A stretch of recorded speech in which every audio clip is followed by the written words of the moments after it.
chumps are gonna bow when I whoop him.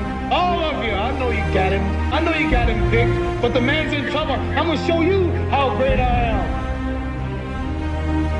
And I live like a man who is dead already. I have no fear whatsoever of anybody or anything.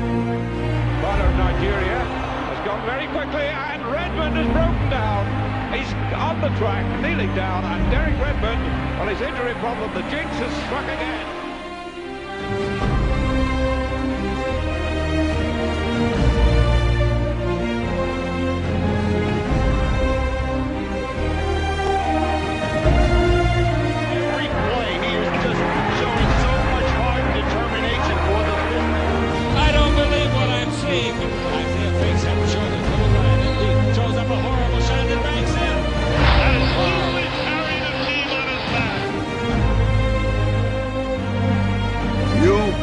Nobody is gonna hit as hard as life. But it ain't about how hard you hit.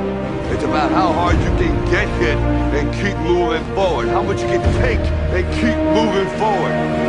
That's how winning is done.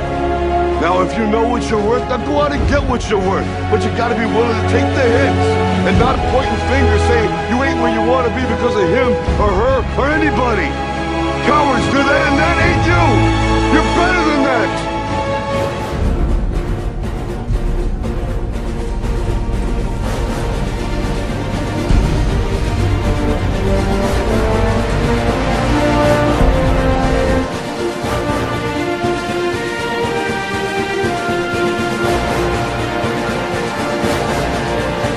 Bjorn Bergfors from Stockholm, Sweden. I do track and field decathlon.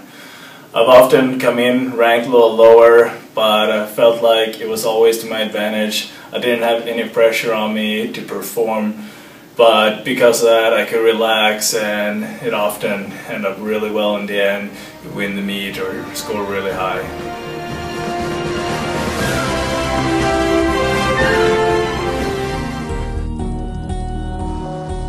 There are moments within a decathlon where you're so incredibly mentally and physically exhausted that you can't put yourself in those positions in training. So for us, what we try to do is just mimic, painful situations. We call it kind of jumping off the cliff. The first run of a workout, we set our body into extreme debt and put it through a lot of pain, and that's when the workout starts. The more cliffs we jump off of, the stronger we'll be. Standing med ball throws, overhead throws, V-sits, Zulus. I'm in the weight room Monday, Wednesday, Thursday, and Friday. Power clean, hang clean, snatch, hang snatch, split snatch, 7:30 till 11:30. Rocket jumps, four max jumps, jump squats, quarter squats, deep squats, box squats. And then every single afternoon out on the track working on everything. Push-up with claps, handstand push-up, handstand walks. My caloric intake anywhere from 4,000 to 8,000 a day. Standing plank, incline push-ups, decline push-up, rudiment. That's 1 week. Working hard isn't all about what you do in practice. It's what you do outside of practice that really defines you as an athlete. Being a track athlete here in Nebraska, it's really shown me and taught me what working hard really is. In practice, it's where the coaches really shape you and direct you, just like what Marla is doing to you with your skills. But it's what you do outside, like in the weight room. I know you guys lift as a class period, but I never took that time seriously, and I took it for granted. I'd either mess around or screw off, and I really wish I would have taken lifting more seriously as I do now. Also, it's more studying your sport, watching the film after games, being able to see what you did great, what you did wrong, and being able to fix upon those mistakes.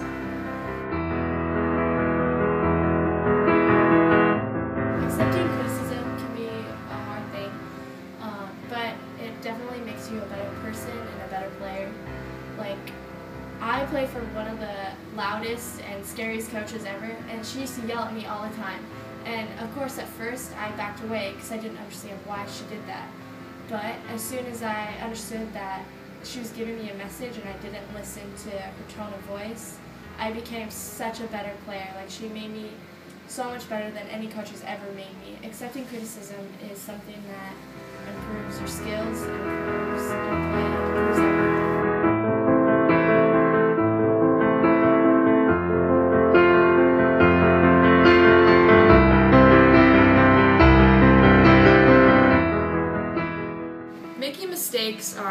frustrating. I remember in high school I would get blocked or I'd hit the ball in the net, and it was the most frustrating thing that could ever happen to you during a volleyball game. But what I had to do to myself individually was I had to tell myself, that girl on the other side, she better look out because she's not touching this one. Other times when I'd make mistakes, I'd have to go to Coach Wiseman, whoever was there on the bench, to accept the input he was giving me, things I needed to do, things I needed to change to make that next hit so much stronger or that next block there on time. Now in college, I have to do the same exact thing. In high jump, I get 3 attempts for each bar. Whenever I miss the first one, obviously it's an instant mind game, and I have to go back to my coach, and I have to listen to the small things that I need to change so that I can get on the next hit.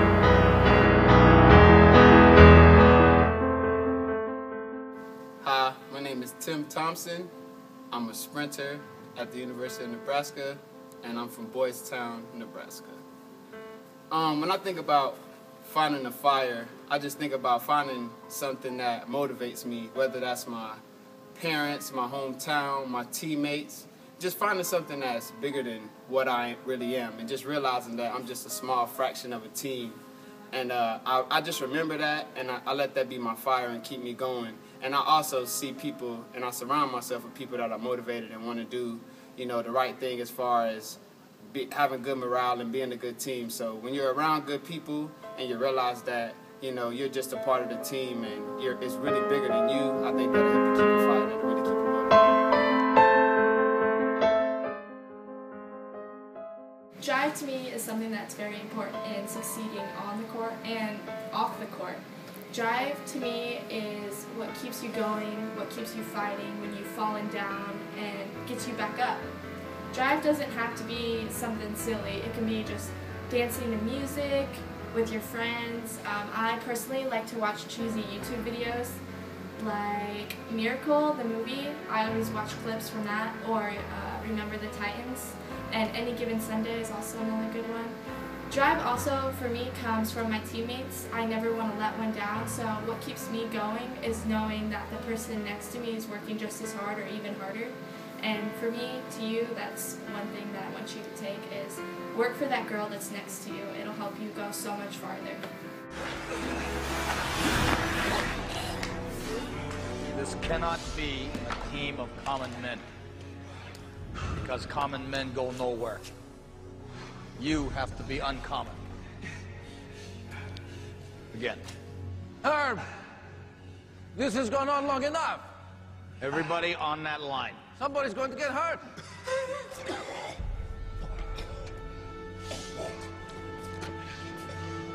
Everybody get on that line. Hey.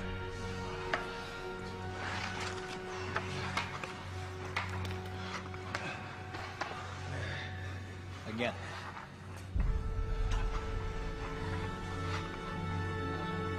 Again. Herb. Come on, Craig, blow the whistle. Again.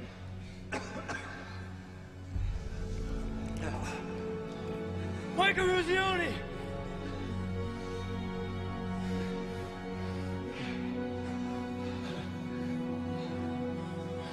We're through Massachusetts!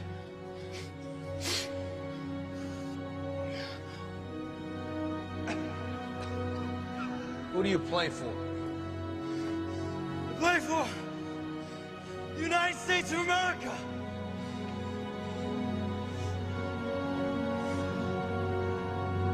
That's all, gentlemen.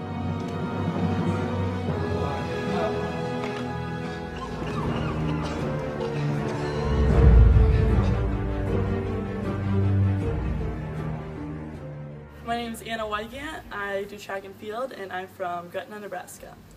My freshman year, people always told me this team was going to feel like your family, and back then, being so young, I would have never ever thought that the people, these strangers from everywhere, would feel like a family to me.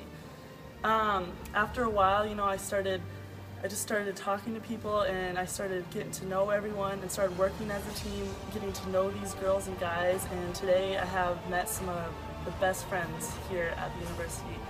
And I think that goes for you girls. I think in high school, that's something that I regret doing, being part of team in high school. You know, a lot of us had our own stuff going on.